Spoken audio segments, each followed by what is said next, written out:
just starting from the starting point of digitizing medicine without an equity lens or without equity doesn't eliminate inequities, and it actually scales them. So we have to have an intentional, equitable lens to how we design these tools before we think that these tools can really start bridging the gaps that many of us want to. So one really good example of how this comes up into play on these types of tools is I had a colleague who used Ask and was looking at psoriasis symptoms and how psoriasis presents. And it came back with the answer or the description of silvery erythematous plaque.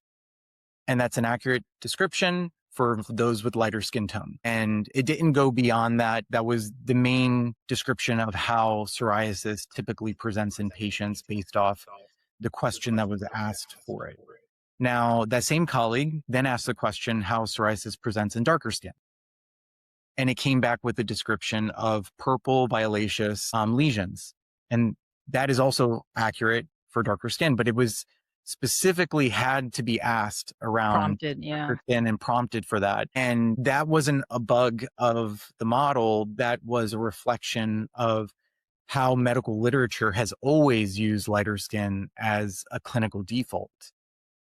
So I think that's important for us to understand when designing these technologies, because if that has always been the clinical default in the training set, what does it mean for how we design these technologies to start reducing inequities and to not have these clinical defaults and maybe present an answer that is fuller and more accurate by describing the presentation across, say, a Fitzpatrick skin tone scale or a Monk skin tone scale, and giving that full spectrum of how it presents, which is a more accurate answer at the end of the day.